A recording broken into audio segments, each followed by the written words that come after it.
Este 1 de noviembre estaré con una de las mejores comediantes actualmente en Colombia, Lu da Silva. Viene a Lima por una única función, amiguis, y será el sábado 1 de noviembre. Lo mejor de la comedia hecha por mujeres y harto humor negro. Chapa tus entradas en Join Us o escribe el WhatsApp de la descripción del video. En la época de Fujimori, los chicos tal vez no lo sepan. Andar con un libro de José Carlos Mariátegui en la calle, te ibas en cana. Miles de peruanos fueron perseguidos por ser de izquierda y meterlos en la misma bolsa de Sendero Luminoso. Somos la generación también que inocentemente creímos que la llegada de la democracia iba a resolver los problemas que la dictadura había dejado. O sea, él optó por decir, mi enemigo son los caviares y por lo tanto me puedo unir con el fujimorismo para trompearme con los caviares. ¿De dónde salen estas acusaciones de su supuesta afiliación con Sendero? Y me rompen a golpes en la calle, estuvo filmado. A la persona que lo filmó lo amenazaron después. Ya no hay terrorismo en el Perú, eso es una cosa absurda. Lo que hay son remanentes de lo que fue Sendero, que hoy son realmente bandas de narcotraficantes. El terruqueo es una forma de eliminación política y hasta física en este país. García sale a las 12 de la noche anunciando la captura del siglo, pues, ¿no? Y cuando nos sueltan nos amenazan. Si ustedes salen a prensa se la van a ver con nosotros. Si bien es bien crítico con el gobierno de aquí, no lo es tanto con Venezuela. Ajá, salió Venezuela.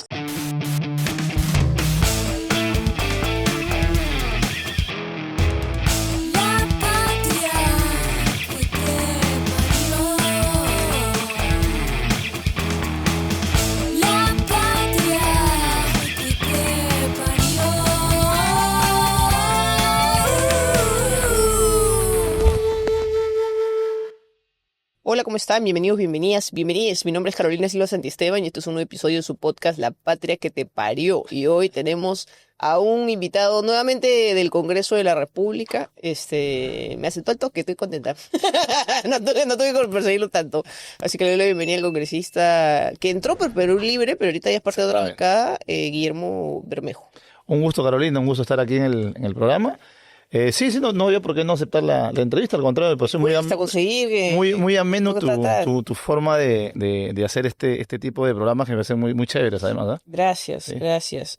Justo ahorita antes de empezar estaba hablando, yo no sabía que era cristiano. Sí. Mencionando eso, cómo sus valores del cristianismo de pronto no se encontraban o se encontraban con su socialismo. Ha sido un largo camino, porque tú sabes que yo fui claretiano. O sea, mis papás eran muy católicos y ambos me pusieron en el colegio claretiano desde mi primera infancia, ¿no? Uh-huh. Entonces yo crecí con todo este rollo de catequesis y primeras comuniones y confirmaciones y misa y 3 horas de religión a la semana, con lo que no estaba en desacuerdo. Fíjate, sí me pasó muy atractivo el Evangelio de Jesús. Luego me volví ateo, porque entre lo que yo leía y lo que yo veía que hacía la Iglesia Católica, en esa época acuérdate que el catolicismo era 95%, uh-huh. Y el comportamiento de un sacerdote en particular del colegio, ¿no? Que era absolutamente autoritario, racista, español, uh-huh. Con el que tuve un gran problema. Yo ya desde muy muchacho era un chico de izquierda y saqué un periódico en el colegio. Mañana. No sé si tú te acuerdas de ese programa de ¿Qué nos pasa? No. Tú eres mucho más joven que yo. Había un programa mexicano que se llama ¿Qué nos pasa? ¿No? ¿Ya? Y había un personaje que se llama el No hay. Uh-huh. Un tipo que por más que tú le dijeras, oye, alcánzame el micrófono que está ahí, te decía, no hay, ¿no? Una respuesta. Uh-huh. Y lo comparaban mucho con el funcionario público allá. Uh-huh. Si son muy queridos por ahí, nosotros copiamos a que la revista le pusimos No hay. Y comentamos algunas cosas que pasaban en el momento dentro del colegio y en la política peruana. A mí me tocó hacer el artículo del 91 sobre lo que podía pasar con Fujimori en el 92.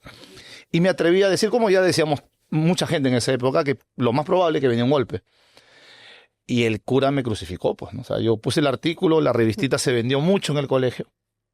Tenía un vacilón, te encontrabas a los compañeros que jugaban pelota, uh-huh. sentados en la escalera leyendo el periódico diciendo, oye, sí, ¿no? O sea, en otras épocas politizábamos un poco más desde la escuela. Y me llamó la dirección y me dijo, me conocía porque yo jugaba en la selección del colegio. Oye, Bermejo, me dijo, esto que has escrito, ¿no? O sea, porque públicamente dijo, es un pasquín subversivo, ¿no? O sea, todos nos pusimos pálidos porque dijimos, uy, nos votan, ¿no? Uh-huh. Y yo le dije, bueno, yo soy de izquierda, y se puso rojo. ¿En el colegio? En el colegio, sí. Y le salió una frase que creo que eso me mandó al ateísmo. Dijo, peruanos muertos de hambre, dijo, ¿no? Agradezcan que vinimos desde España porque si no, no tendrían ni la rueda, ni la escritura, ni la religión. ¿Qué? Y por respeto a tu programa no puedo decir lo que yo le respondí, pero me salió el barrio, ¿no? Yo soy del INSE, me salió español y ya te imaginas. 350 años saqueando América, son la escoria de América, de Europa y no sé qué, y se armó, ¿no? Y luego volver a los principios cristianos me tomó muchos años, ¿eh? Yo ya creo que recién para el 96, 97, o sea, desde el 91, ¿eh? yo tengo unos 5 años de ateo, o de agnóstico, una cosa ahí, que volví a través de la renovación carismática, y bueno, para no hacerte la historia larga, busqué otros espacios más fuera de la Iglesia Católica, y hace unos 5 años yo soy adventista. Entonces, porque volví a encontrar eso que yo de niño vi, ¿no? Un evangelio lleno de amor, misericordioso, que no buscaba el conflicto, sino que buscaba unir a la gente. ¿Cuál es la diferencia entre los adventistas y los católicos? El tema de la sola escritura, ¿no? Nosotros creemos en la Biblia, básicamente. La Iglesia Católica cree en más tradiciones, o sea, la Biblia más puño humano. El tema de las imágenes, ¿no? Los adventistas no creemos en las imágenes. Creemos que hay un solo mediador, que es Jesús, ¿no? Es muy parecido a los evangélicos en ese término. Pero bueno, nuestro mensaje no es contra nadie, ¿no? Pueden haber algunos personajes propios de la Iglesia que por su particular personalidad les dé por pelear, pero el mensaje nuestro es de volver a reconocer a un Dios misericordioso, de amor, ¿no? Que nos espera, que todos somos sus hijos y que espera de nosotros eso, ¿no? Que si tanto decimos que amamos a Dios, amemos al prójimo, ¿no? ¿Y cómo llega a la izquierda? ¿Cómo llega a la misma edad? Socialista? A la misma edad, yo de niño era muy curioso, me llamaba la atención las banderas de los países.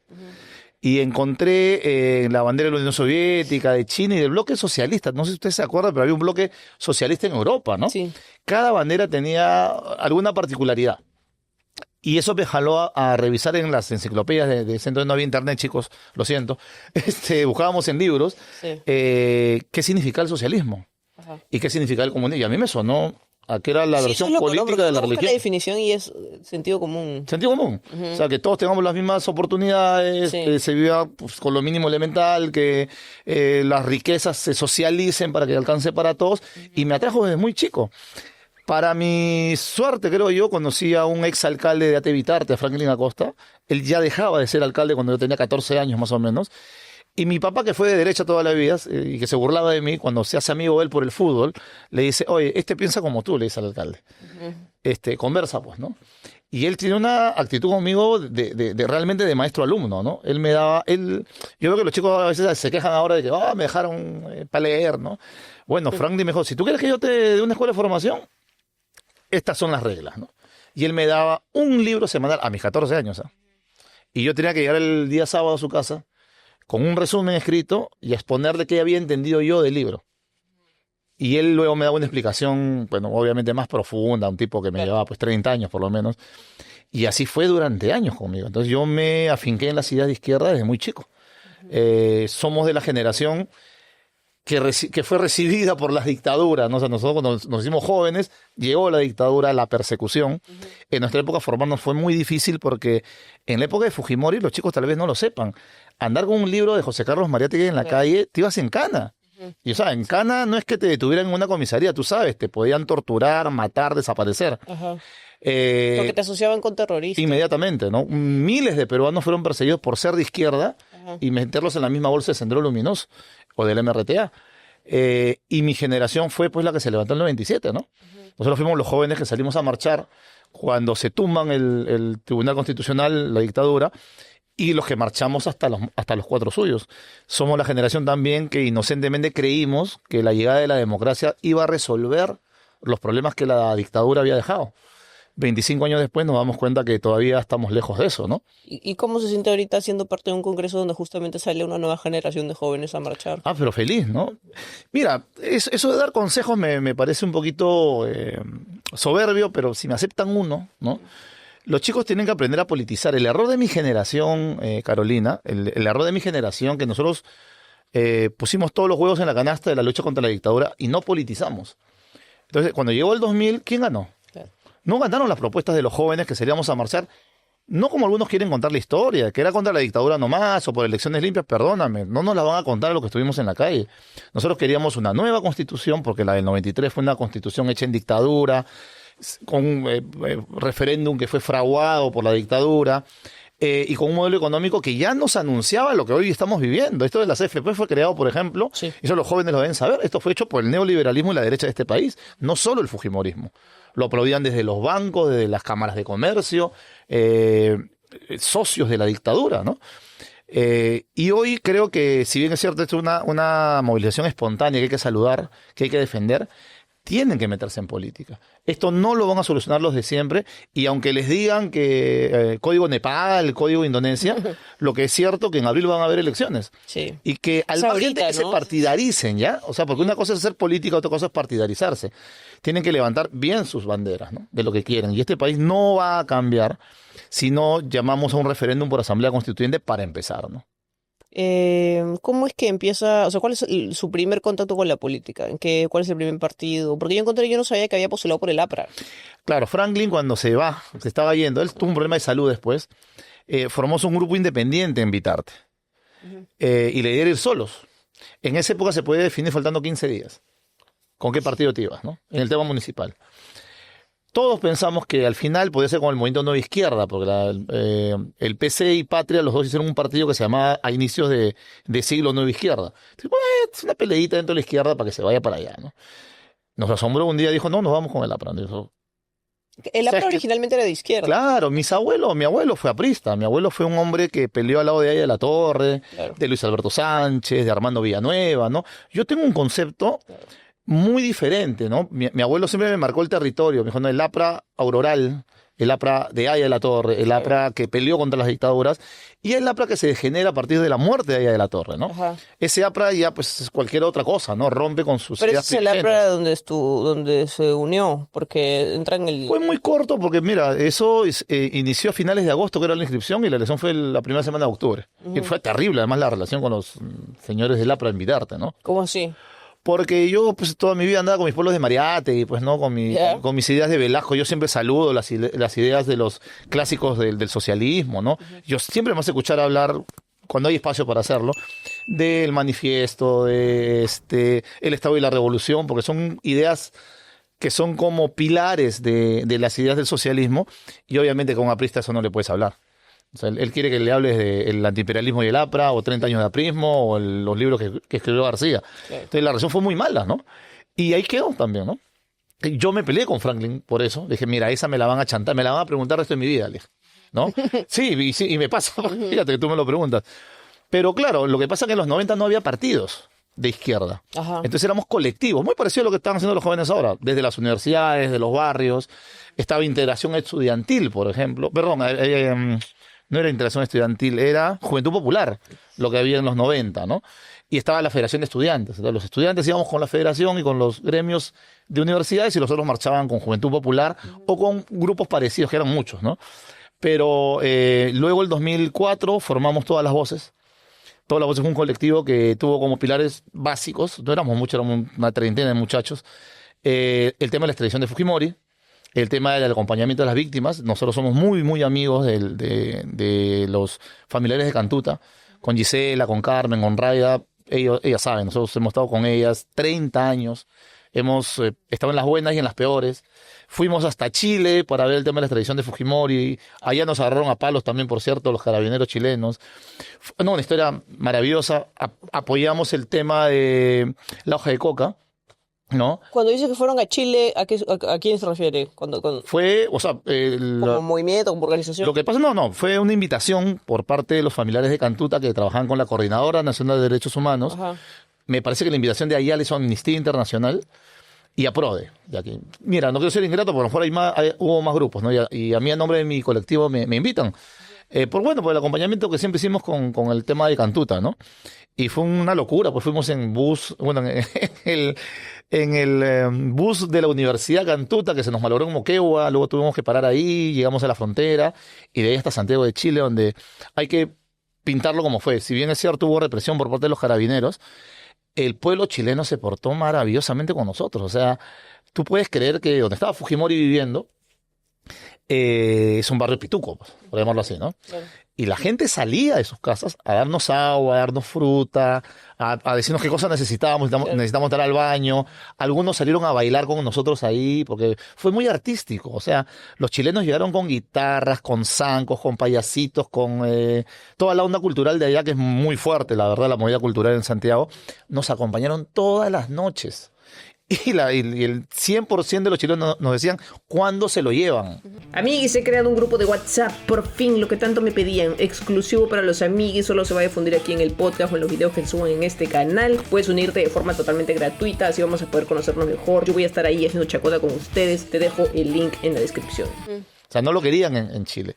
Así que, claro, ese fue con el tema del movimiento de derechos humanos lo que pudimos hacer. Luego, mi conocimiento sobre el campo es porque yo he trabajado más de 20 años con el movimiento campesino, ¿no? En especial con los cocaleros del Perú, ¿no? Hoy queda claro que una cosa son los narcotraficantes y otra cosa muy diferente son los campesinos. Pero en esos años, Carolina, la propaganda desde el Estado criminalizaba más al campesino que al narcotraficante. Y nosotros nos metimos de ese pleito. Bueno, gran parte de mis problemas comienzan por esa defensa, ¿no? Porque estigmatizaban, mataban, a la hora de meterse en sus campos, ¿no? De erradicar los jecocas, les robaban las pertenencias más mínimas que puede tener un ser humano, como una plancha, una cocina, un perfume, la platita debajo del colchón, y les quemaban las chozas, ¿no? Entonces nosotros nos pegamos mucho ahí. Luego, el tema de Palestina, que es un tema histórico para bueno, ahora es Voces del Pueblo, en alianza con Nuevo Perú Somos Venceremos, pero para nosotros es una bandera que no la levantamos ahora. Los hermanos de Palestina saben que nosotros tenemos casi 30 años desde que se fundó la organización defendiendo a Palestina, ¿no? Porque lo que está pasando allá es un horror, es un holocausto en pleno siglo XXI inaceptable, ¿no? Así que un poquito eso fue nuestro quehacer político. Luego... ¿Cómo llega? O sea, yo entiendo que en Perú Libre estuvo de invitado. Sí. ¿Quién lo invita? Vladimir Serrón. ¿Y ¿no? de dónde conocía a Vladimir? Por los artículos que yo escribía, solamente creo que el diario La Primera se llamaba en esa época, me publicaba algunos artículos. Y mis artículos básicamente se leían afuera, ¿no? Yo escribí para Correo del Alba, por ejemplo, que es una revista espectacular que llega a las embajadas y a varios países de América Latina. Acá no llega, lamentablemente. Y escribí durante muchos años. Entonces, obvio, también los publicaba desde mi página y mi correo, pues, ¿no? Entonces, él leía, alguna vez me lo comentó, me dijo, oye, paja este artículo, qué bacán. Y comenzamos a conversar. Y me pareció un proyecto muy bueno, ¿no? Creo que era la primera vez que en este siglo se planteaba un partido de corte socialista, con ideas socialistas, más allá que hay matices, ¿no?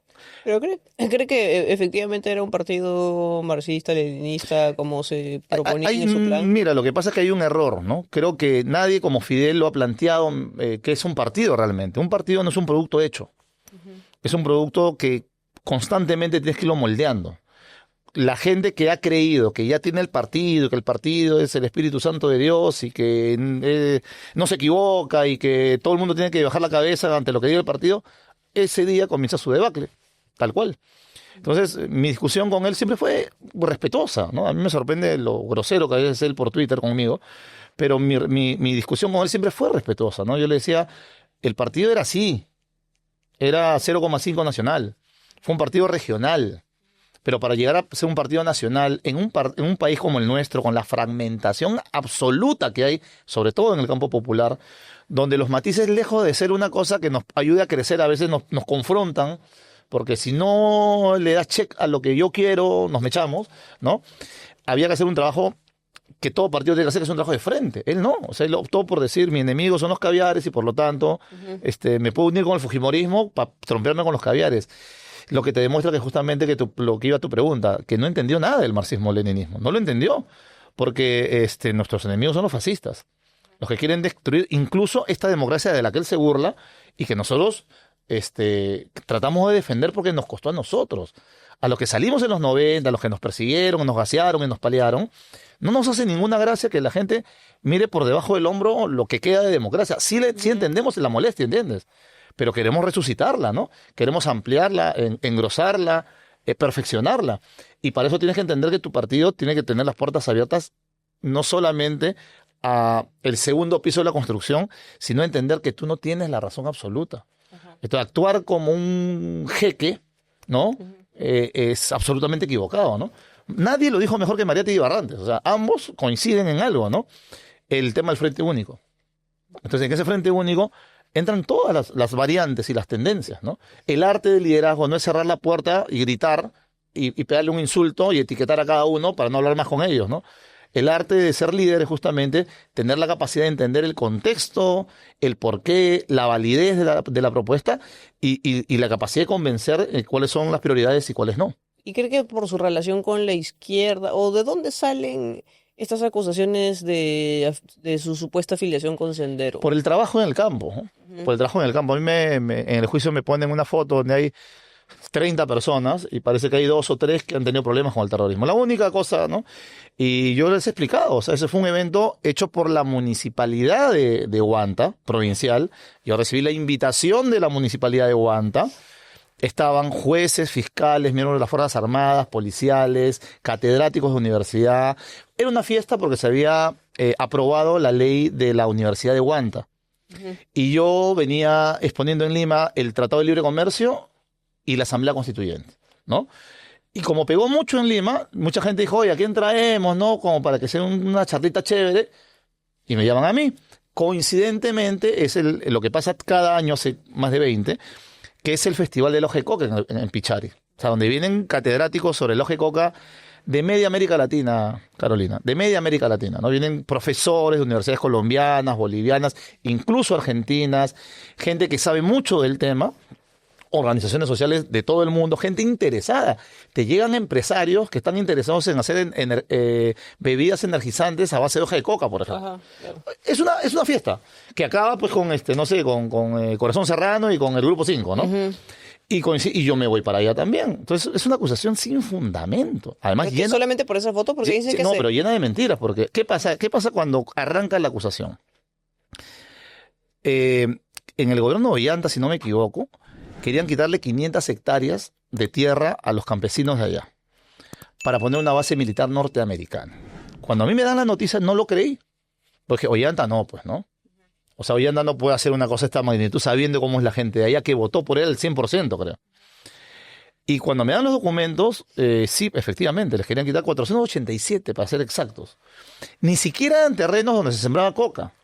Eran donde estaban los recreos, los hotelitos chiquitos que había por allá. ¿No? Los sectores turísticos, la siembra de naranjas, de coco, y la gente no quería dar su terreno, porque no los van a quitar. Y yo me meto al pleito.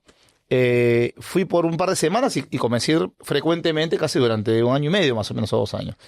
Fuimos a todas las comunidades, hicimos que en un congreso de más o menos 10.000 campesinos, el pueblo dijera que no.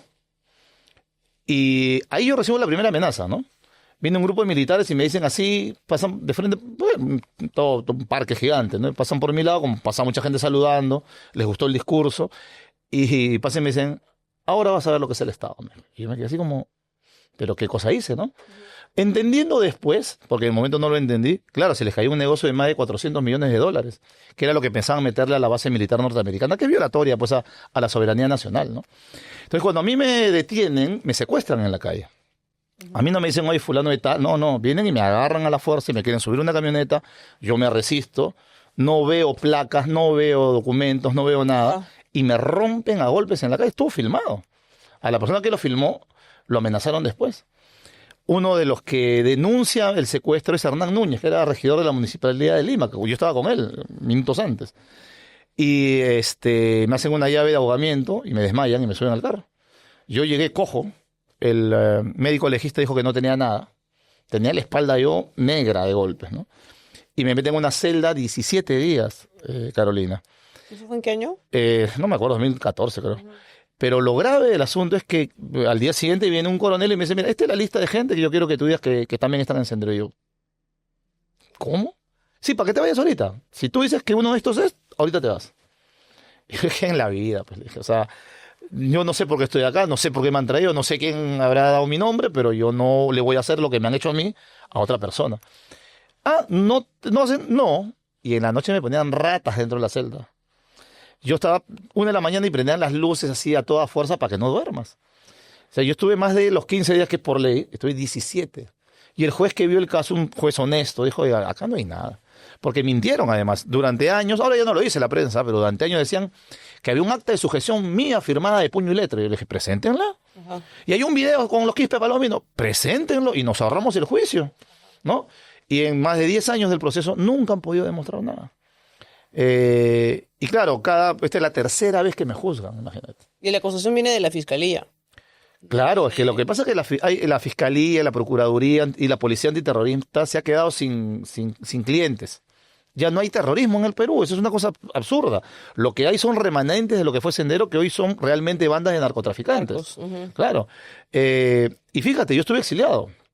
Y yo hablé con Naciones Unidas para volver al Perú, para asumir mi juicio. Y la recomendación de Naciones Unidas fue, no regreses, porque no vas a tener un trato digno. Y yo, a pesar de eso, volví un día antes de la fecha del inicio de mi juicio, para pedir que me dieran comparecencia, para que vean mi buena voluntad de asumir un proceso como este. Suspendieron el juicio 20 días y me mandaron a Ancón 1. Me mandaron al pabellón de máxima seguridad. Yo he dormido con los malditos de Bayobar, con los Noles del Callao, con los Baby de Oquendo, con los Barrio King, con gente con cadena perpetua. Y yo decía, ¿qué hago acá? O sea, yo vine, le avisé a la policía, le avisé al consulado, anuncié mi llegada al juzgado, yo voy a llegar para el juicio y les valió 5 centavos. El juez que hace eso hoy está acusado de vínculos con el narcotráfico. Entonces, fíjate, ¿no? Y ¿qué han hecho? Ir variando. Cada vez que le hemos demostrado algo, en cada nuevo juicio han cambiado de opinión, ¿no? Yo no me acordaba, porque yo he hecho tantas cosas, Carolina, que no me acuerdo. Y mucha gente me escribió, oye, compadre, ¿cómo van a decir que en tal fecha, de tal año, tú estuviste en tal sitio si tú estás en Chile, por ejemplo? Yo comencé a revisar pues, mis cosas, ¿no? Claro. Oye, ¿verdad? Yo esta fecha... Presentábamos, yo estuve en Chile. Ya no es en febrero, ahora es en marzo. Perfecto. Otro compañero me llama, oye, tú estabas con la Iglesia Católica. ¿Te acuerdas el caso de este policía que hacían falsos positivos, que ha sido sentenciado hace poco? ¿No? Que un grupo de policías que asesinaban delincuentes, pero que no estaban cometiendo ningún delito. Ya, eso hace como 12 o 13 años era noticia en Trujillo y me piden que vaya yo a hablar por el tema de derechos humanos. Y lo organiza la Iglesia Católica. Bueno, les demostramos también que yo no estaba en esa fecha, en la nueva fecha. Ya, porque la anterior que estaba en Chile ya la cambiaron ya. Ya no les gustó esa fecha, pusieron otra fecha.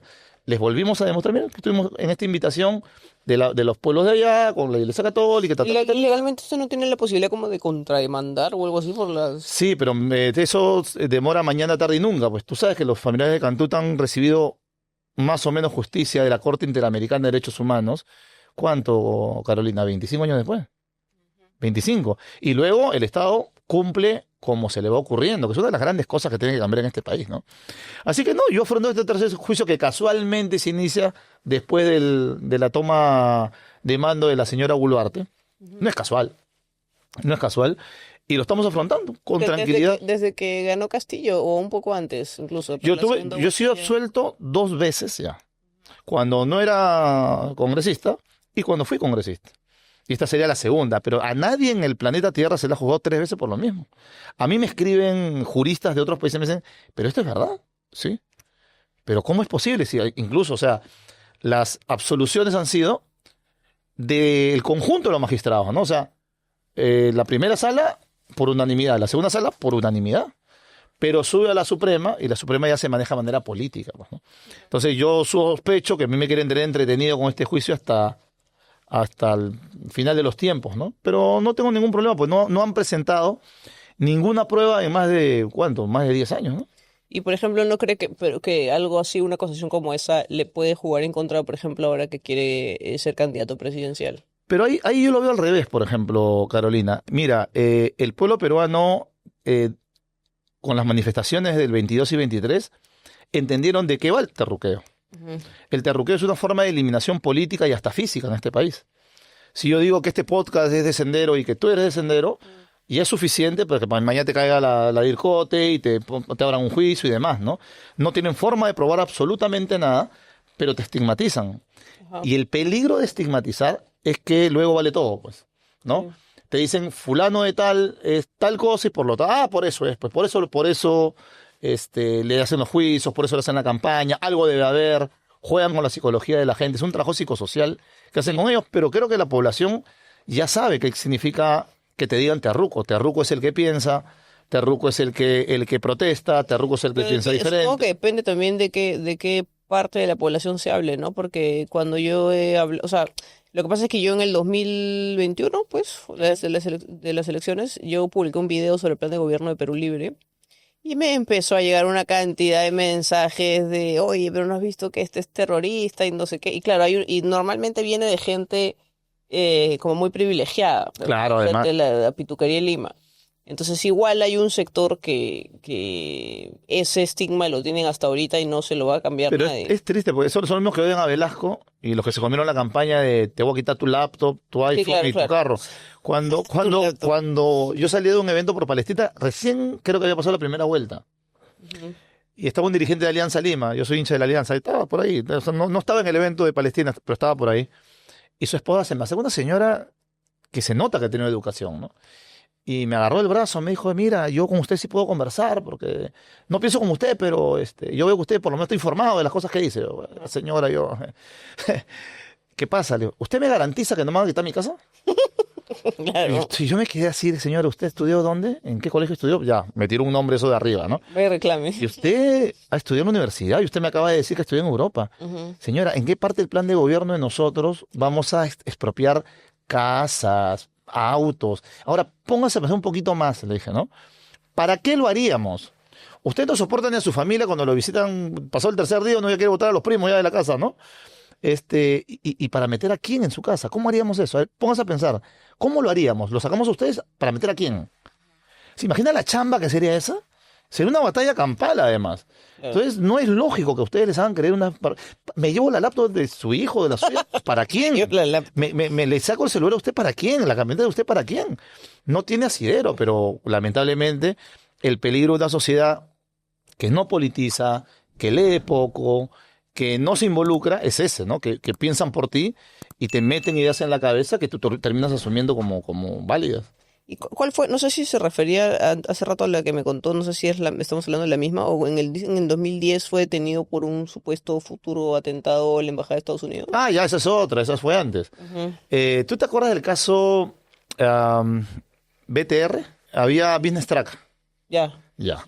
Entonces nosotros ya éramos un colectivo y un compañero nos decía, yo tengo seguimiento. Y tú estás loco, ¿qué te está siguiendo la familia de tu ex? Pues no sé, pero no tenía sentido lo que le decía. Y un día de finales de diciembre, yo llego a mi casa, en mi barrio yo soy Pacho, o sea, nadie más es Guillermo, ¿no? Ujú. Todo el mundo, yo soy Pacho, Pachito, ¿no?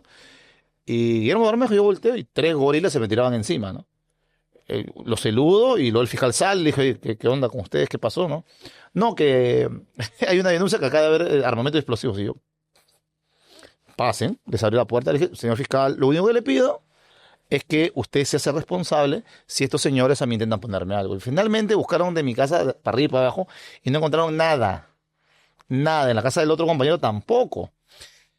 No se ponían de acuerdo en la acusación. Salió hasta Alan García a hablar de eso y dijo, no era atentado contra la Embajada de Estados Unidos. Primero dijeron que contra Palacio de Gobierno. Luego con la embajada. Luego sacaron diarios como Expreso y otros, unos mamotretos de que íbamos a secuestrar empresarios y televisoras. Pero en esa época, ¿cuál era su actividad política? Porque había ese interés. Derechos humanos. Yo venía de Chile, de la invitación de Amnistía Internacional. Ok. O sea, una barbaridad. Entonces, pero curiosamente, porque luego la campaña continuó, esa noche misma obvio, me tienen que soltar. No había ningún asidero para tenerme detenido. Y vino un emisario de Palacio a pedir perdón. Esto ha sido un malentendido, nos hemos equivocado, y me amenazan también, ¿no? Me dicen, ya, todo bien, mira, sí, bueno, la información ha sido equivocada, no tenemos nada contra ustedes, pero ya que había pasado por ese momento, que nuestro trabajo es muy reconocido fuera. Entonces, instituciones de derechos humanos del extranjero, sindicatos nacionales y extranjeros, salieron a apoyarnos, a exigir nuestra liberación inmediata, ¿no? Y García sale a las 12 de la noche anunciando la captura del siglo, pues, ¿no? Y cuando nos sueltan, nos amenazan. Si ustedes salen a prensa, se la van a ver con nosotros.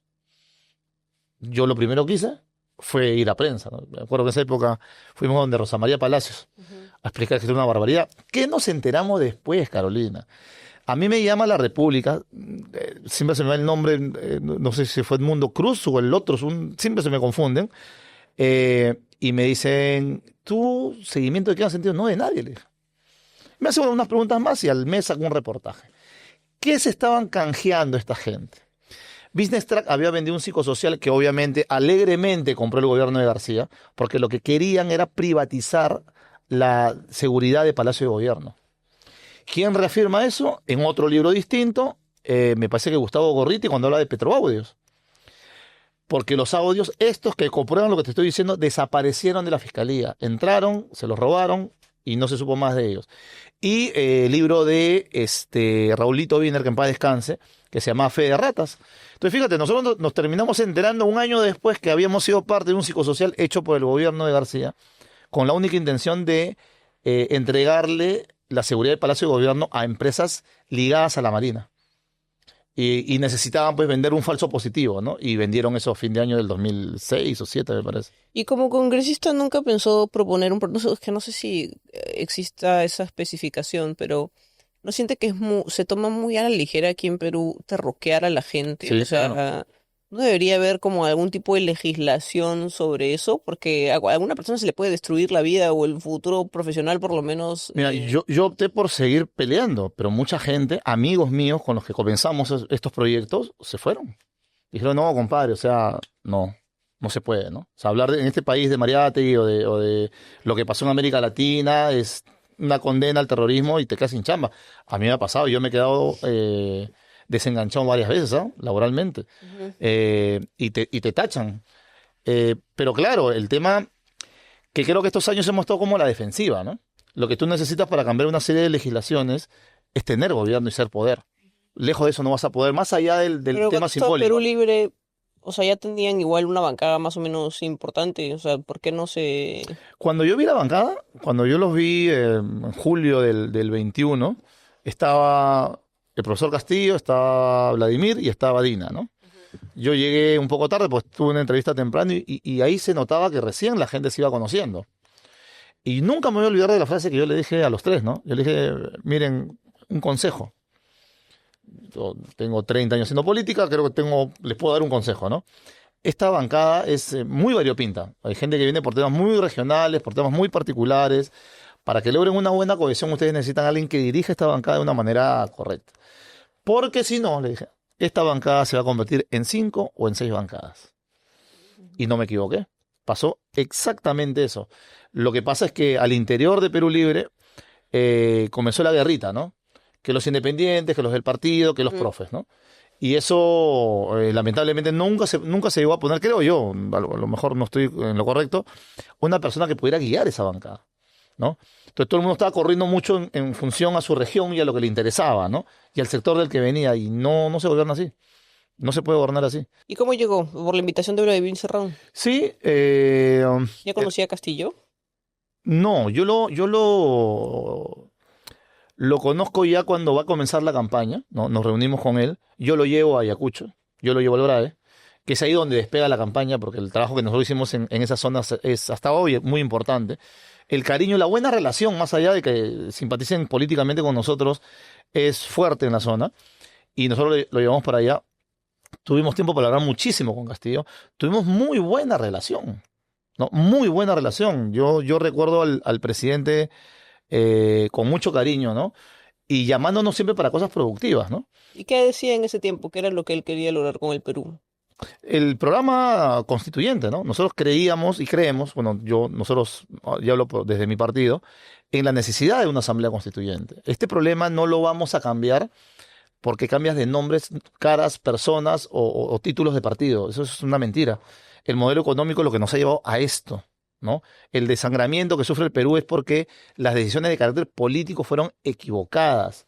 Porque se ha creído que el Perú puede seguir siendo ese lugar donde tú encuentras un yacimiento, lo concesionas y que venga la empresa extranjera a saquearlo y a llevárselo. Que tú puedes privatizar sectores importantes como la telefonía, solo para darte un caso, y que Telefónica te saque la vuelta, no pague los impuestos, se declare en quiebra y ahora trae un testaferro para llevarse la empresa con la condición de ellos no pagar impuestos, que haya sido incapaz de haber apoyado a la agricultura en 30 años y que hoy la mayoría o gran parte de los campesinos se vayan a sembrar coca al monte, ¿no? Que tengas 1,5 millones de niños que no van a la escuela, que tengas 1,5 millones de jóvenes que no trabajan ni estudian. Entonces tú tienes que devolverle el poder al soberano para tener una constitución que te proteja, ¿no? Que te proteja en materia alimentaria, en Pero ¿cómo materia se laboral. garantiza? O sea, yo entiendo, yo también creo que es importante hablar de una nueva constitución, pero ¿cómo se garantiza una constitución que sea justa si se va a elegir? O sea, ¿quiénes formarían parte de esa asamblea constituyente? O sea, Claro, ¿cómo se garantiza claro. que realmente salga algo? Y eso era una hermosa discusión que tuvimos, incluso al interior de cuando recién llegamos, porque la idea la puse yo. El tema de la Asamblea Constituyente, la industrialización y la segunda reforma agraria son mías. Okay. Porque yo lo vengo proponiendo hace 15 años, por lo menos, por lo que he caminado en el país. Y algunos pensaban lo mismo. Otra elección para escoger otro congreso y que ese congreso dice, no, espera un ratito. Una asamblea constituyente es más que eso. En primer lugar, un periodo corto.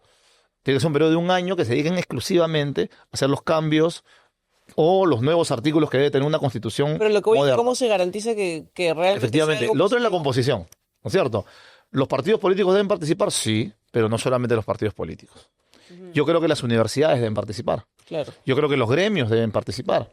Los sindicatos deben participar, los pueblos originarios deben participar, las comunidades campesinas pueden participar, deben participar. Y el pueblo decidirá si escoge o no.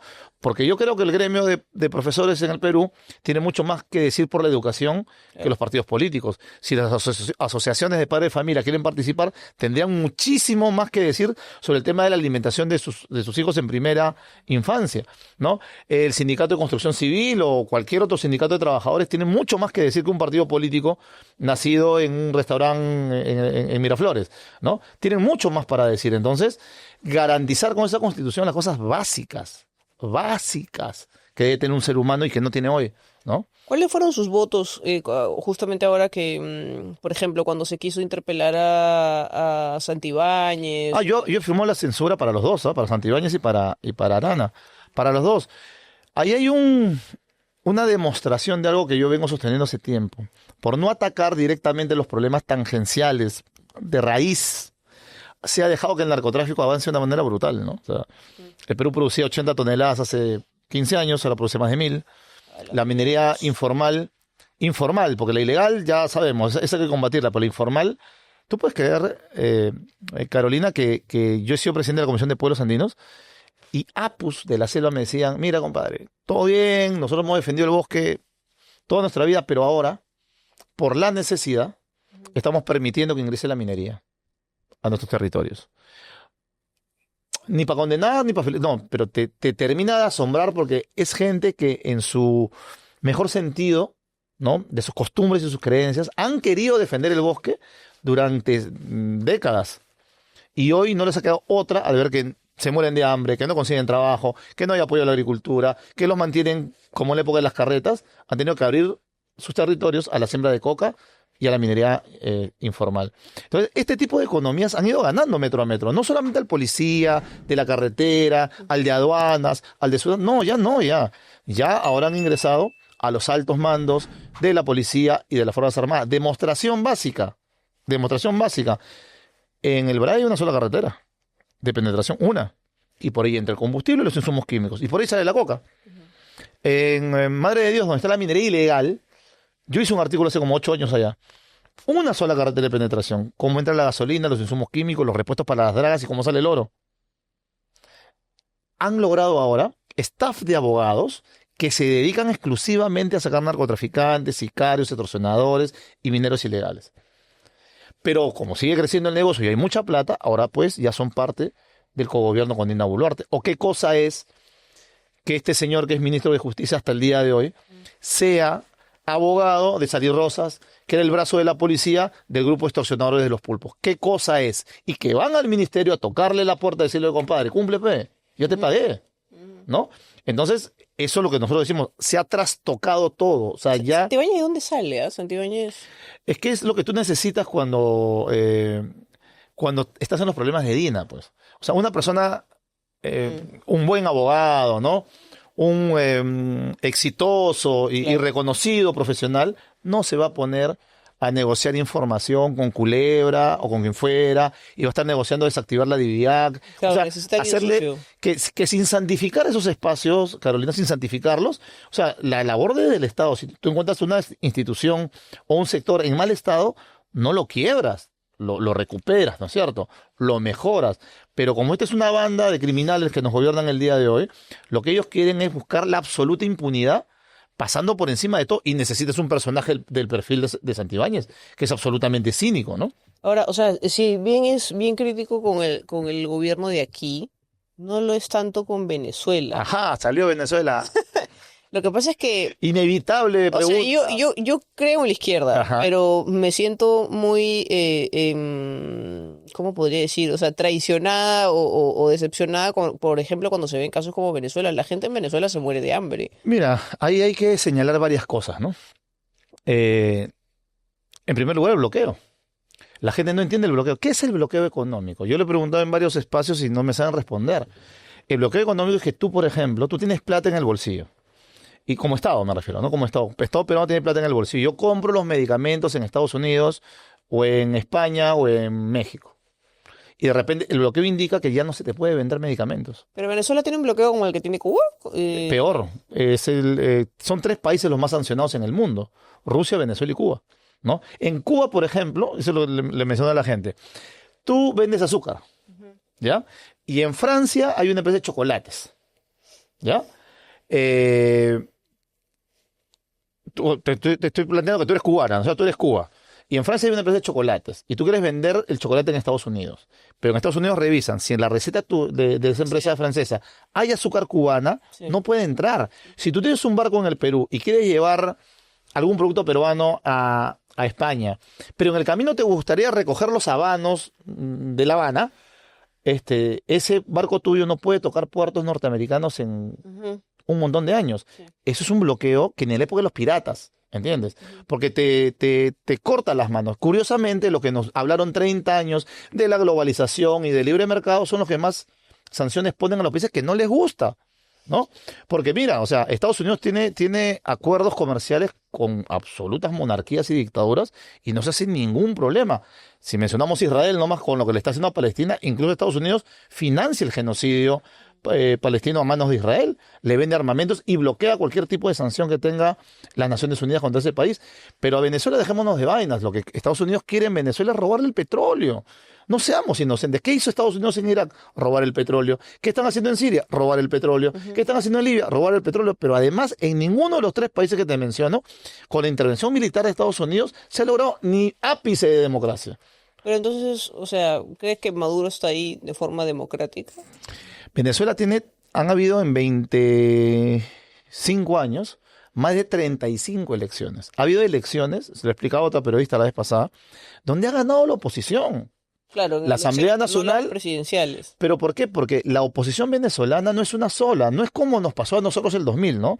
Nosotros el 2000 buscábamos a alguien cualquiera, ¿no es cierto? Pero que gane.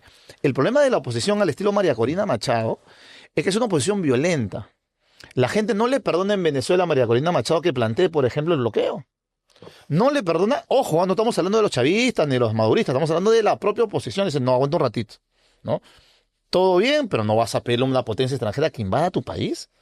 Eso es, discúlpame, eso es miserable. Yo combatí a la dictadura de Fujimori y combato al gobierno de Dina Boluarte, pero si viniera Donald Trump a decirme, oye, Guillermo, te apoyo con una invasión, le diría, regrésate por donde viniste, porque lo que ocurre con una invasión es lo que ha ocurrido en Medio Oriente en los últimos 25 años, Carolina, que ha generado, algunos dicen 4.5 millones y otros dicen 7 millones de muertos. Entonces, es torpe creer que lo que Estados Unidos quiere hacer ahora que amenaza a costas venezolanas es entrar, matar a medio mundo, pero no van a matar opositores, ¿ah? Y le van a dar el poder a María Corina y sus amigos. O sea, lo de María Corina lo entiendo porque es pasar de Guatemala a Guatepeor. Guatepeor. Eso sí lo entiendo. O sea, en algún momento creo que se hizo muy viral y mucha gente decía, ay, por fin una opositora, bla, bla, bla. Pero no, la mayoría de gente no hace mucha búsqueda. Pero sobre qué recuerda una protestar. cosa, que postularon 10 candidatos, 9 de oposición, 9. Y los otros 8 de oposición no están de acuerdo con María Corina. Lo dijeron, pero además ellos sí reconocieron los resultados de la elección. Porque lo que se le pedía era una cosa sencilla. Bueno, tú dices que tienes actas, muéstralas. Pero ¿cómo sabes que es una elección limpia si quien maneja la elección es alguien que es supuestamente sospechoso de elecciones fraudulentas? Pero sospechoso por el imperialismo y sus aliados, ¿no? Porque fíjate, la elección en Venezuela, yo fui veedor Y toda la internacional. migración venezolana que, dice que se sale inconforme. De eso hablamos. Terminamos del método electoral, pasamos ahí si quieres. Mira, en Venezuela tú tienes que poner tu huella digital para que aparezca tu nombre en la pantalla. Ujú. Y luego te dan un ticket. Tú votas y lo metes en una cajita. Es decir, Pero también hablaban de que eso, o sea, es que eso también, o sea, mientras más digital es más no, fácil de no, comprar. porque también está la cajita. O sea, no es solamente que tú votas y queda marcado y no. Tú votas, queda marcado y te dan tu papelito y tú metes tu papelito en la caja. Ajá. Entonces, entre la cajita, la cantidad de votantes y los votos, tiene que haber coincidencia. Y fuimos más de 1.000 veedores internacionales, entramos a los colegios y le preguntábamos a los opositores, ¿cómo va? ¿Todo bien? La cantidad de revisiones que tiene el proceso electoral son varias antes de la elección, varias durante la elección y varias después de la elección. Entonces, como nosotros le decíamos, muestren una prueba de fraude. Que en alguna mesa haya algún problema es otra cosa, de fraude, que se había visto algo sistemático. Entonces, eso no lo han podido probar nunca. Pero ¿cómo es que gana alguien como Maduro que ni siquiera es carismático como para decir que ahí Pero fíjate que ahí hay otro fenómeno. Primero, el anti, ¿no? O sea, cuando tú ves una opositora al nivel de María Corina Machado, con ese odio que tiene ella, ¿no? Con esa lógica de que invadan su país, que maten a todo el mundo, hay un efecto rebote, ¿no? La gente dice, vete un ratito, ¿no? O sea que si estos compadres ganan que van a desarmar todo lo que tenemos acá, efectivamente tuvieron problemas por el bloqueo primero y por algunas fallas. Yo he sido crítico en su momento de algunas cosas que no hacía el gobierno de Venezuela cuando tenía plata. Por ejemplo, lo que yo propongo acá, la necesidad de la industrialización del país y la necesidad del autoabastecimiento en alimentos. Venezuela históricamente, antes y durante el chavismo, vivió de importar cosas. A Venezuela lo quería todo el mundo cuando estaba Chávez porque le compraba los pollos a Brasil y la carne a Argentina y la soya a Colombia. Incluso mandaban a hacer los uniformes de las Fuerzas Armadas y Policiales desde el Perú, desde Gamarra. Y todo el mundo estaba contento con ellos porque tenían la billetera grande, el petróleo estaba a 130. Yo hice esa crítica, no siempre se va a poder tener el petróleo así. Y ahora que lo tienes, lejos de querer ser el buen agente del vecindario, ponte a producir a la interna, porque si te meten el bloqueo, luego ¿cómo compras? Tú puedes tener la plata y no poder comprar. Entonces, a la muerte de Chávez se dan estos dos fenómenos. Viene un bloqueo ya brutal contra Venezuela y no tenían la capacidad todavía de producir. Pero hoy, y lo puedes ver con las cifras que no son de la izquierda, hoy Venezuela el 98% de las cosas que consume la producen dentro del país. Entonces, había una recuperación económica importante. Es el único país que ha crecido durante 15 semestres seguidos. El año pasado Venezuela creció 7%. Y muchos venezolanos han optado por volver. Más de 1 millón de venezolanos han vuelto a su país. Yo tengo un colega comediante. Yo soy comediante de stand-up. Tengo un colega comediante muy famoso que llena teatros y no se podía comprar, o sea, se le valoró la lavadora y no se podía comprar una lavadora, porque toda la plata que gana no le daba ni para una lavadora. O sea, cosas así. Pero es raro, ¿no? Porque, por ejemplo, en Venezuela se construyeron 5 millones de viviendas. Y las viviendas venían amobladas. Pregúntale a tu amigo comediante, ¿no? Entonces, con la crisis, ellos han entregado 5,5 millones de viviendas. Y las viviendas amobladas con lavadora.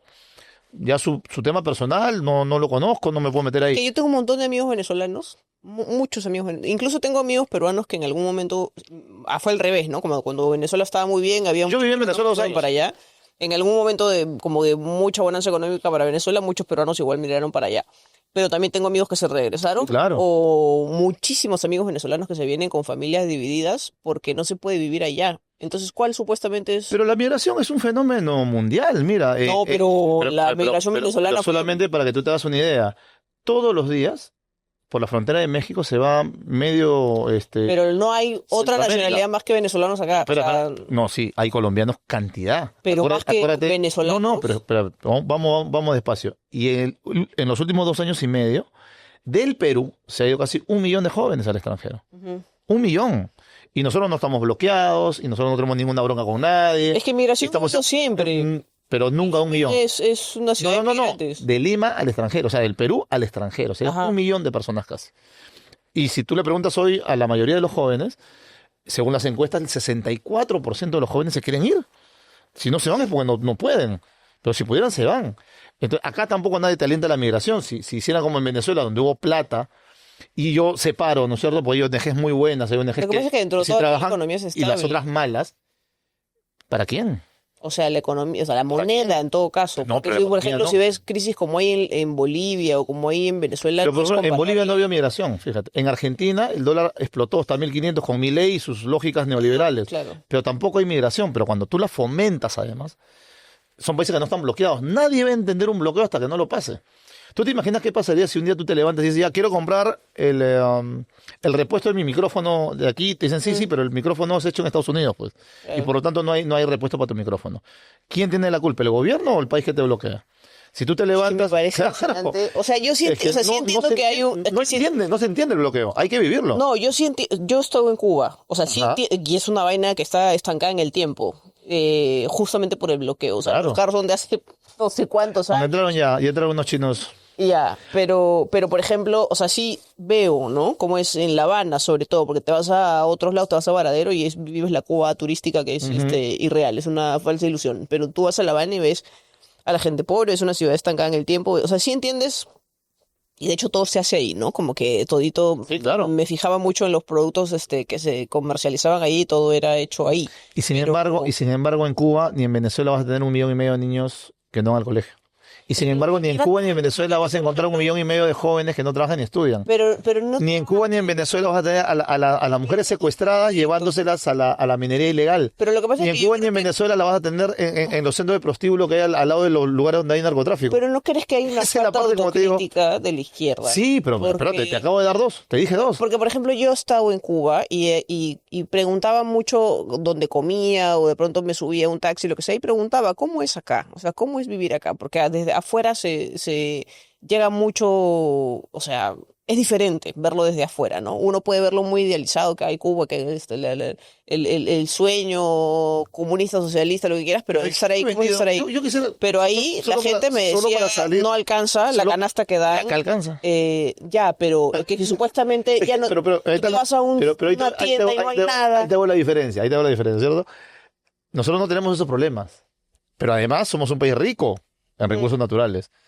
Y tampoco nos alcanza. O sea, yo no digo que acá nos alcance, ¿ah? Y ahora, lo segundo pero tampoco es como importante, Carolina. modelo perfecto. No, o pero sea, ¿quién ha dicho eso? Yo no sé quién vendió eso. O sea, yo no por sé ejemplo, tú estabas ahí en un cuándo- taco y estaba vacío. cuándo nos han dicho, cuándo he dicho yo, mi modelo es tal país. Nunca. No, claro, pero lo que Nunca voy lo es hemos que... dicho. Lo defendemos por una cuestión fundamental. ¿ya? Pero tampoco es como que hay El derecho un niño a la pobre. no, ningún no, niño, que o se sea, mueran de hambre. Que es se que mueran más o de hambre, menos, como pues. acá. Pero si te dan una... Dime si un país de América Latina, uno, cualquiera, ya no solamente Cuba o Venezuela, tiene 49% de niños con anemia. Uno. No hay. Solamente el Perú. Entonces, a mí me genera risa cuando la gente de la derecha dice, Cuba y Venezuela, oye, compadre, voltea a ver tu realidad, Claro, sí, brother. eso sí, o sea, totalmente de acuerdo. estás fuera de foco, estás hablando Pero tampoco es como cualquier que- cosa. Pero ahora, tampoco en ningún momento hemos dicho nosotros queremos hacer como en Cuba y como en Venezuela. No hemos dicho. Nosotros hemos dicho otra cosa diferente. Yo soy un hombre socialista, eso no me lo voy a cambiar jamás. Y el ejemplo de Uruguay, que estuvo tantos años con Frente Amplio. Es que mira, todo lo que hizo- decía el Valsecito, no toda comparación es una ofensa, decía el Vals, ¿no? Es que, claro, te Uruguay, puede yo puede podría- parecer atractivo, ¿no? Te puede parecer atractivo, pero tú tienes que mirar dónde estás tú, ¿no? ¿Dónde estamos nosotros? Nosotros Pero- estamos en la era... A lo que voy es que hay son como dos izquierdas distintas, ¿no? La que se desarrolló en Uruguay y la de Claro. Venezuela. Es que es una Son sola. distintas. No, mira, lo que pasa es que hay algunas que han tenido más beneficios, ¿no? Del mundo occidental, por llamarlo así, y se han comido muchas veces el cuento. Mira, incluso hasta hace unos 2 años, Petro y Lula tenían sus críticas muy abiertas contra Venezuela. Ahora que ven que ya los buques están en las costas de ellos también, dicen, ¡ay! ¿No? Porque es como el poema de Niemeyer, ¿no? El de primero vinieron por los judíos y yo no era judío, luego vinieron por los comunistas y yo no era comunista, esta noche han venido por mí y ahora... O sea, es que hay que saber de historia para entender que el imperialismo no tiene amigos. Ellos tienen intereses, ¿no? Ellos celebraban a Hitler en las calles de Nueva York cuando Hitler iba a atacar la Unión Soviética. Cuando el monstruo se le salió de las manos, decidieron combatir a Hitler. Y lo mismo de la Europa Occidental. Churchill y todos esos que mencionan como señorones de la democracia, a mí me causa risa porque esa gente aplaudía a Hitler. La revista Times aplaudía a Hitler porque la idea era que Hitler atacara a la Unión Soviética. Y cada vez que forman un monstruo así, como es Trump ahora, como es Netanyahu ahora, luego se van contra ti. Por eso el principio después de la Segunda Guerra Mundial es el derecho a la autodeterminación de las naciones. Si a ti te gusta... A ver, a mí no me gustan las monarquías. Pero nosotros tenemos trato con Qatar y con Arabia Saudita, por ejemplo. Entonces, escuchar alguna campaña de la política, de los políticos de derecha de este país en contra de Qatar y de Arabia Saudita, por ejemplo, nada más, a ponerte un ejemplo. O como pasa en España o en Inglaterra, que cuando hay una crisis política, viene el rey y disuelve los parlamentos. ¿Aceptaríamos una cosa así acá? No. O como en Estados Unidos, donde el que saca más votos no siempre gana una elección presidencial. Recuerda que ya son los colegios electorales. Sí. Ya, alguien entonces escuchó que alguien diga, uy, qué antidemocrático, pues, ¿no? Porque Hillary Clinton realmente le ganó a Trump por 5 millones de votos, pero los colegios electorales votaron otro resultado. Nadie se hace problema con eso. Siempre el problema es, y siempre el dedo se señala, contra los países que son de izquierda, ¿no? Y eso es un error, porque lo que no estamos entendiendo es que el mensaje es claro. Si tú estás de acuerdo con Estados Unidos, puedes tener una monarquía, el sistema electoral que te dé la gana, puedes tener rey, ¿no? Puedes dar golpes de Estado. Estados Unidos, ¿con qué cara? Y la derecha peruana, ¿con qué cara nos va a hablar de democracia? Cuando ellos han mantenido a todas las dictaduras de América Latina, todos los genocidios, toda la preparación de grupos como Grupo Colina, el Plan Cóndor y demás fueron hechos por las derechas latinoamericanas y Estados Unidos. ¿De qué nos están hablando? ¿Qué historia nos quieren contar? Que hay cosas que nosotros no haríamos que pasen en algunos países que tienen regímenes más a la izquierda. Por supuesto que no. Por eso nosotros, en mi caso, nuestra propuesta es cambiar el tema económico. Nosotros no estamos en contra ni de la propiedad privada ni de la inversión extranjera, pero decimos, oye, chochera, vas a agarrar una mina en el Perú, paga más impuestos. Pues tú no vas a decir que una mina de oro, Carolina, que encontraron a $400 la onza y ahora está a 3.700, no pueda contribuir un poquito más para el país, que no pueda respetar el medio ambiente, que me sigas haciendo las políticas de la época colonial, que le saques la vuelta al Estado judicializando las deudas del 87% de las deudas privadas están judicializadas. Y queremos una cosa fundamental, que se industrialice la materia prima para darle trabajo a la gente y la protección del campesino, porque eso es lo que hace Estados Unidos, China, Inglaterra, Francia o cualquier país que haya iniciado una etapa de desarrollo. Tú proteges tu mercado interno. Eso, para los señores de la derecha de acá, es comunismo, pero eso es lo que hace Estados Unidos, eso es lo que hace España, es lo que hace Inglaterra, y esos cambios los necesitamos nosotros. Y obviamente profundizar la democracia a través de una asamblea constituyente, y yo creo que para eso alcanza, ¿no? No me dejó muy claro cuál es su opinión o sea, porque por ejemplo cuando hablo de Venezuela o de Cuba hay como un reconocimiento de que no es, o sea, su mala situación, digamos, su situación, lo complejo de la situación que tienen no es solo de ellos, sino es responsabilidad de entes externos. Pero claro. Pero por ejemplo en el caso de Uruguay sentí como que no está muy convencido. No, sí, Uruguay veo a mí me parece, mejor lo que ejemplo. pasa es que, no, sí, por supuesto que sí. Mujica es un Porque es un tipo de izquierda, por eso es que espectacular, ¿no? Y acuérdate que él sí fue guerrillero, por ejemplo. Ajá. ¿No? Él sí fue guerrillero, pero fue muy inteligente. En función de lo que yo te decía, es lo que hizo él cuando yo dijo, a ver, ¿no? ¿Qué se puede hacer en Uruguay? Uruguay ya históricamente ha tenido niveles de desarrollo mejor que el resto de América del Sur, ¿no? Los derechos de los uruguayos en materia de educación, salud, etcétera, es mucho mejor. Él la profundizó. O sea, le puso la velocidad correcta a lo que tenía que hacer. Yo creo en lo mismo. Yo creo en lo mismo, pero eso no significa que porque yo quiero un camino diferente al que tomaron otros países hermanos, yo tenga que atacar a esos países hermanos. Y eso la izquierda de América Latina tiene que aprenderlo, ¿no? Porque se ha justificado dictaduras durante muchísimo tiempo, la gente no se acuerda, porque el recuerdo de las dictaduras que tenemos, en el caso peruano es de los 90, en el caso chileno o argentino es de los 70, pero hoy hay dictablandas cada vez que ingresa un Milei o un Bolsonaro, ¿no? Uh-huh. Y la lógica de ellos es prestarse con el imperialismo para seguir apretando a países que no les han hecho nada, ¿no? Como es el caso de Venezuela y Cuba, ¿no? ¿Y cuáles son sus banderas con este partido Venceremos? Que es con el Las tres que te mencioné, son varias, pero hay tres que hemos hecho con claridad, ¿no? Para poder resucitar y reforzar la democracia, la Asamblea Constituyente. El pueblo tiene derecho a participar en los cambios estructurales de la nación. Necesitamos asegurarle el futuro a la gente, en jubilación, en educación, en vivienda. Uh-huh. El 80% de las viviendas en Lima, Carolina, es una cosa que no tiene ningún país del mundo. Si hay un terremoto, se van a caer, ¿no? Sí. ¿No? ¿Por qué? Porque hemos caído en los extremos, ¿no? O ahora pasamos con un amigo y veíamos, ¿no? Departamentos de 290.000 soles acá por Lince, ¿no? Uh-huh. Y tú dices, claro, ese departamentito de un cuartito y no sé qué cosita, ¿no? O sea, ese muchacho, si llega a agarrar ese departamento, va a arrancar a los 25 años y va a terminar a los 70. Y va a pagar el triple de eso. O caes en la mano de los traficantes de terrenos, que al final te sale igual o peor, porque viene la banda 1, te cobra el cupo, te la vende la 2, la 3, la 4 y así hasta el final de los tiempos. Entonces, las viviendas tienen que ser aseguradas también por el Estado. Nosotros pretendemos construir 100.000 viviendas al año porque hoy se hace más o menos 50.000, ¿ya? Pero los costos que están utilizando es la forma de seguirle saqueando plata a los bolsillos de los peruanos. La segunda reforma agraria, así lo hemos llamado nosotros, la tecnificación del campo y la protección de la producción local, ¿no? Tenemos que asociar a los campesinos y buscar el calendario correcto para que ellos produzcan y no compitan entre ellos y puedan abastecer correctamente al mercado local. Y la industrialización. No puede haber desarrollo en un país. Por las puras hablamos de meritocracia y demás cuando la base productiva del país sigue siendo primaria exportadora. Necesitamos la industrialización para que los chicos se encuentren chamba, para que los que estudiaron ingeniería no terminen de profesores de matemática nada más, y con todo el respeto que se merece ese oficio. Para eso queremos nosotros ganar y que las obras sean diferentes. Mira, otro país que tampoco les gusta a muchos, yo estuve para los 43 años del aniversario de la Revolución Sandinista en Nicaragua y nos mostraron un hospital de tamaño Rebagliati, Carolina, que es uno de los hospitales más grandes que hay en el Perú, me imagino, ¿no? Más una facultad de medicina. ¿Sabes en cuántos años había hecho eso? Incluido COVID. 3 años. Acá, 12 años. Ya. Queremos hacerlo de gobierno a gobierno. Ya no esas licitaciones donde se sientan los grupos de poder y se reparten el poder. Queremos hacerlo a través de gobierno a gobierno. ¿Quién me hace los mejores hospitales? Inglaterra. Dale, cholo. Los trenes, ¿quién me los hace mejor? China. Dale.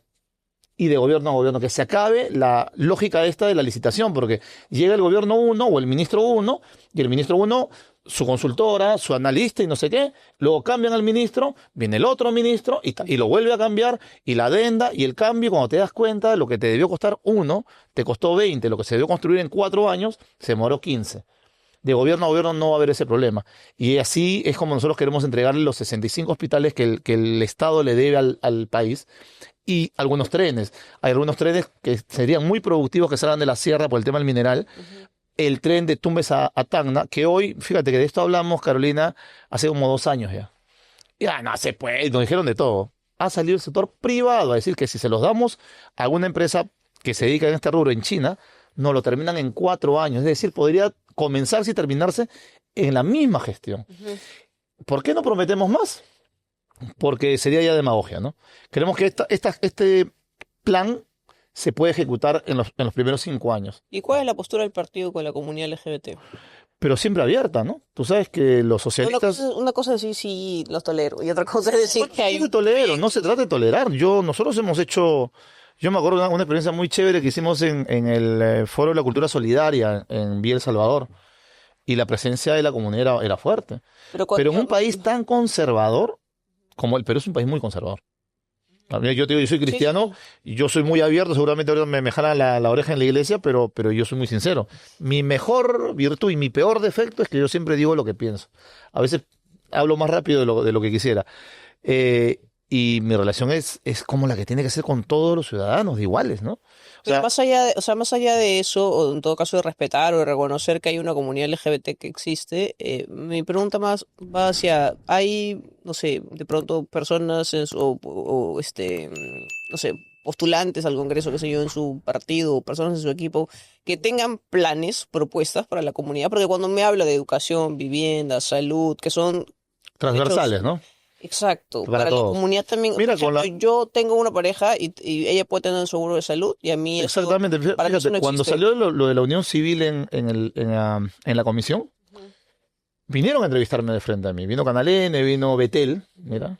Como sabían que yo era cristiano, pensaban que yo iba a agarrar mi látigo y tirarle para atrás, ¿no? Ajá. Dije, no, yo como cristiano, o sea, a mí Jesús me enseñó a no discriminar y a no juzgar, dijo clarito. No juzguen para no ser juzgados.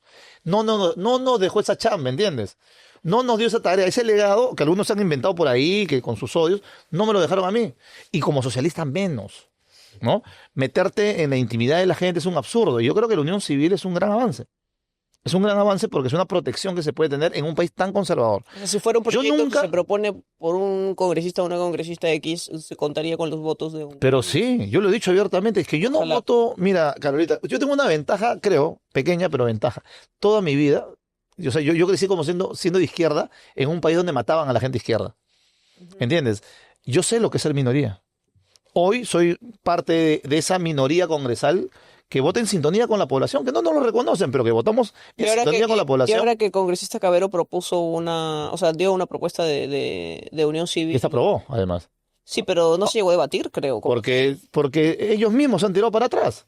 La derecha de este país lo ha regresado, porque, como te digo, ellos viven del odio. Yo no sé qué Jesús escucharon o qué el líder democrático sigue en el mundo que les ha enseñado a odiar, ¿no? A mí cuando me preguntaron, dije, yo voy a votar a favor. Porque yo sí creo que la unión civil, porque lo expliqué además, porque como eran canales cristianos, a ver, ratito. porque hay que explicarlo, porque luego malinforman. No es en tu iglesia, no va a ser en tu templo, tampoco es ni siquiera como debería ser en un municipio, es ante un notario, es una especie de contrato. Eso no le puedes dar a esa gente que no te gusta. No te puede gustar, pero ni siquiera eso le podemos dar como sociedad. A mí me parece que es un buen avance. Sí, porque la unión civil es como el premio consuelo, ¿ah? Porque Sí, lo sí, que la demanda es matrimonio igualitario. Pero como te digo, Carolina es un país muy conservador y yo no los menciono porque ya son fallecidos, pero yo tuve muy grandes amigos que estuvieron encabezando al movimiento LGTBI y yo he sido como un amigo desde afuera, ¿no? Yo le decía, Cholo, pero en vez de irse a besarse a la puerta de las iglesias, le decía, ¿por qué no van al Parque del Amor? Por ejemplo, ¿no? También se hacen. Sí, hay un mensaje no besatón. Sí, pero yo les decía cosas como esas, ¿sabes por qué? Porque el tema de fe en el Perú es un tema bien complejo. El que no cree, su rollo, ¿entiendes? No hay problema, pero tú tienes que mirarlo desde una óptica política, porque tú tienes que trazarte una estrategia para lo que tú quieres alcanzar, ¿no? ¿Y hay congresistas LGBTI que no dicen que son LGBT? Dicen que hay varios, pues no me consta. Dicen que hay varios, pues no me consta, así que no me voy a poner en modo especulador. No me interesa, fíjate, yo no ando preguntándole a la gente qué hace o no hace con su vida Lo que personal. pasa es que yo pregunto porque, o sea, yo ya tengo 36 años, yo empecé mi activismo a los 20, sí, pero yo empecé mi activismo a los 26, por ahí. Y desde ahí ya se hablaba de una posibilidad de unión civil que se archivó, se debatió, se archivó y hasta ahora no se ha logrado. O sea, no hay ni un solo derecho para la comunidad LGBT. Yo creo que ¿sabes lo que pasa? Falta de todos, ¿ah? De todos los sectores tener más puentes, ¿no? Yo siento que hubo un momento muy confrontacional, ¿no? Con todo derecho puede ser, pero tú sabes que nosotros trajimos a la hija del Che Guevara hace como unos 15 años, ¿Qué? a la hija del Che Guevara. Ya. Y me dejó una frase que me dejó así frío, me dijo, a veces me dijo, es mejor convencer que empujar, ¿no?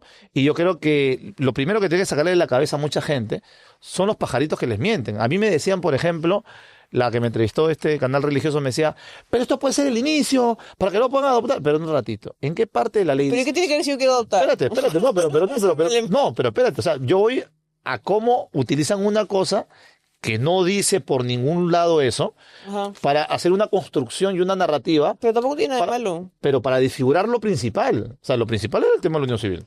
Lo que O sea, pasa es que... si quieres debatir lo otro, nos preparamos, Es ¿entiendes? que yo escucho se me da cólera, pues, ¿no? Porque es como, Claro. como si fuera, pues, Exactamente, una herramienta para hacer algo malo. Pero a lo que me refiero es que visto como algo bueno que una las persona veces pueda que se ha avanzado en algunos derechos, nosotros lo vemos con el tema laboral, o sea, se tiene que traer la saliva muchas veces los del frente, como digo yo, cuando se tiene que votar algo en favor de los trabajadores, porque ellos son antitrabajador. Pero nosotros les hemos desmitificado todas esas mentiras que ellos venden, que si se le aumenta solo a la gente, se cae el país, o que si hay beneficio para un sector, se arruina el presupuesto público. Pero es que esas son consecuencias negativas. O sea, que una persona LGBTI pueda tener acceso a unirse en matrimonio o bueno, a una unión de hecho, en todo caso, con su pareja, que eso le abra las puertas a adoptar. O sea, no puedes compararle con que se cae el país. Pero pero te lo venden así. Claro. Te lo venden así. Porque acuérdate que, pues, te decía, son narrativas. Y eso es lo que hay que romper. Tú cuando peleamos la AFP, por ejemplo, yo le decía, o sea, ya dejen de mentir, ¿no? O sea, chuchera, esa plata es de la gente. Y se la han sacado de manera arbitraria del bolsillo para darles unas jubilaciones miserables. Entonces, dejen de estar hablando de que el sistema financiero, porque esa plata la han agarrado para las empresas de los bancos. Mira, a mí me lo agradeció. Yo vivo en la casa de mi esposa, en una zona en Surco. Te entenderás que en Surco muchos zurdos no hay, pues, ¿no? Sí, claro. Y gente que me saludó así con las justas el día que yo pasé por ahí, me dijo, oiga, gracias por explicarlo así, yo no lo habíamos entendido. Yo, chévere. Yo creo mucho en eso. Como mi estilo de trabajo siempre ha sido escuela de formación, artículos, cosas así, yo creo que se puede hacer entender a la gente que la discriminación no puede caminar por ningún lado, ¿no? La discriminación afecta a la economía del país. La discriminación afecta a la economía del país. Entre tantas cosas, ¿no? Entre tantas cosas. O sea, en algún momento le hablé con Susel Paredes de que como que quiere... Era amiga mía, además. ¿Desde dónde podría venir una aprobación o apoyo desde el sector privado para una unión civil? Es pensar que incluso los bancos podrían tener más clientes, si consideraran a las parejas LGBTIQ como parejas como tal, por un tema de solicitud de préstamos, o incluso las parejas LGBT, o sea, tantos niños abandonados Pero que mira acceder... a quién apoyan los bancos en este país. ¿A Sí, qué sí, sí, sector claro. político? Mira, Bien atrás.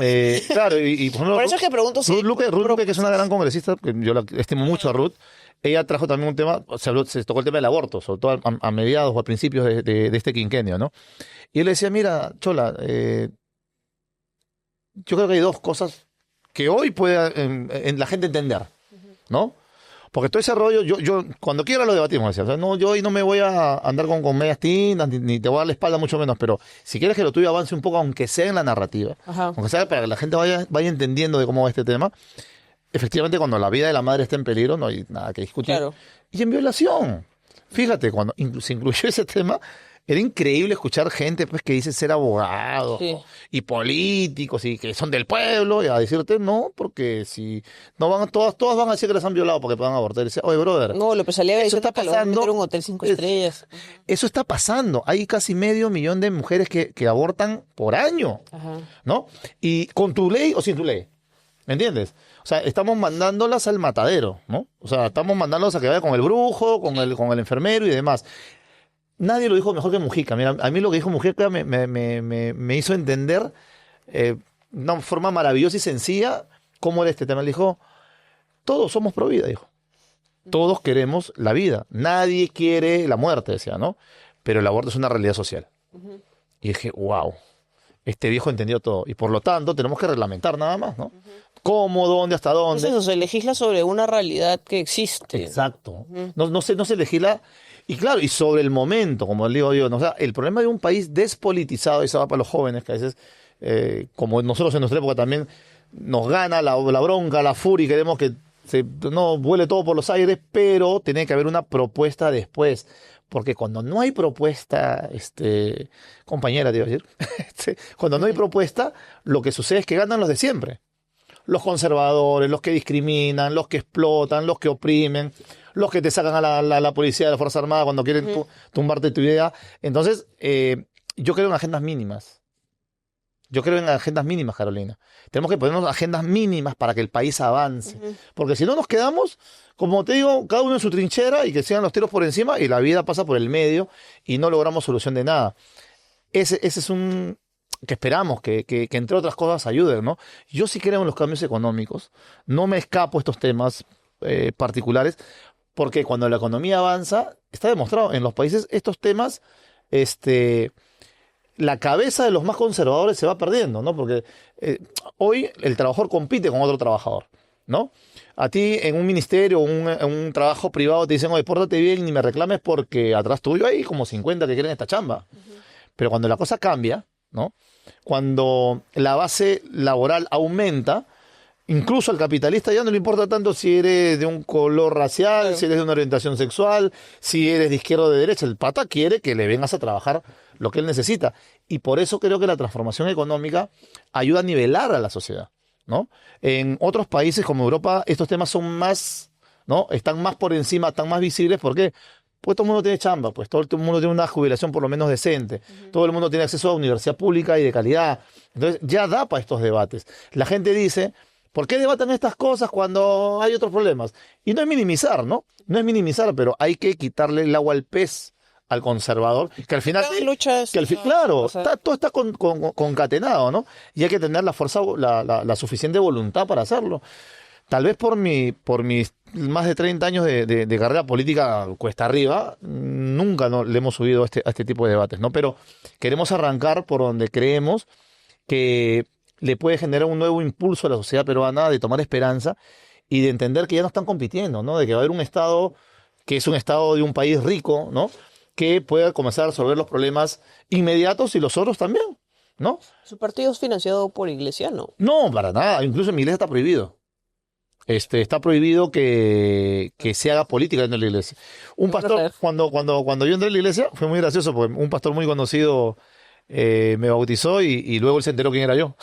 Pero después, yo me bauticé en marzo, creo. Y yo ya soy electo, pues, y juramento en julio, ¿no? Y al poco tiempo viene y me dice, oye, ¿puedo hablar contigo?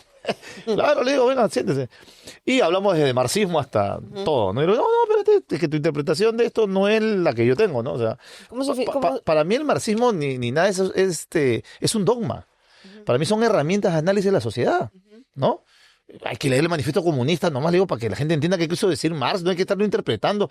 Porque pasa en religión y política algo bien gracioso, ¿no? Cuando yo quiero pelear contigo, te busco un párrafo de la Biblia, te busco un párrafo de algún libro y hacemos concurso de citas bíblicas o políticas, ¿no? Es ridículo. O sea, ya yo esa etapa de mi vida la terminé a los 15, 16 años. Ya no estoy para hacer discusiones bizantinas Y el mismo manifiesto te lo dice, o sea, te dice como tú tienes que analizar tu contexto. Tu contexto. No es como lo vas a aplicar así como estás y esto no funciona. Yo digo, los 3 o 4 primeros, el último es donde te dice qué hacer en cada país y son diferentes, ¿no? Uno es la lucha contra la monarquía, el otro es por fortalecimiento de la democracia, en otro por fortalecer a los agrarios, y así, de acuerdo a cada país.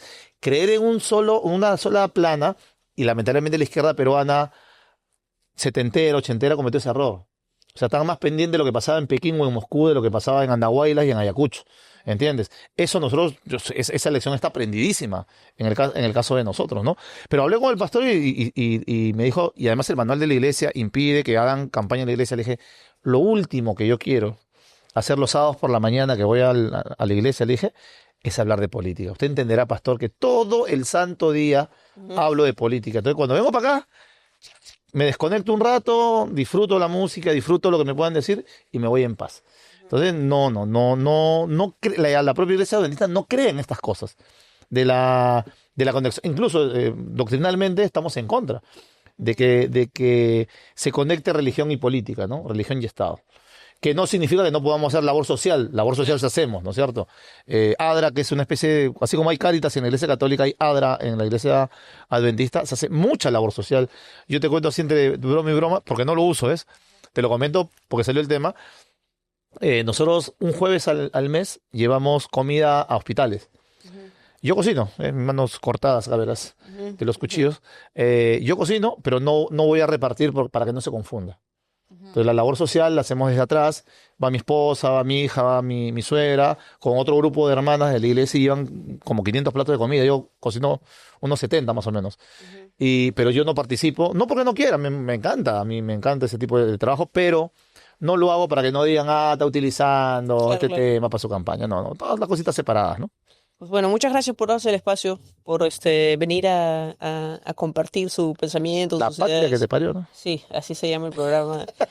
A los invitados de izquierda les gusta mucho. Pero también bacán, sí. Es bien power, es muy... A mí también me gusta. Nada, gracias otra vez. Y antes de ir, pues sí, ya sé que usted está mucho en el tema de la cultura. Este libro lo escribí y lo publiqué el año pasado. Es una novela romántica. Un amor para la historia. Que creo que te va a gustar. Y nada, si cuando lo leas, si te das el tiempo, me avisas qué te parece. ¿O es Es casi es autobiográfico. Ok. Man, ya. Ahí vas a entender un poco más de mi... Le voy a dar porque me gusta leer. Muchas gracias. No, gracias por darse el tiempo de venir y gracias a toda la gente que se conecta cada domingo a las 7 de la noche sale un nuevo episodio. No sé si quiere decir algo último. No, muy agradecido, ¿no? A mí estos espacios donde podemos hablar de todo me parecen muy chéveres y te felicito porque esa apertura que hay para poder conversar de manera amable e incluso no estar de acuerdo es súper válida. Listo, muchas gracias. Y gracias. La próxima cuando quieran. Ya saben, se suscriben ahí en la campanita para que YouTube le mande notificación cada vez que suba un nuevo contenido. En la descripción van a encontrar distintas maneras de apoyar el proyecto para que se siga haciendo. Pongan en los comentarios a quién quisieran ver aquí. Y bueno, ya está. Nos vemos la próxima semana. Mi nombre es Carolina Silva Santisteban y esto ha sido La Patria que te parió. Chao. La patria que te parió.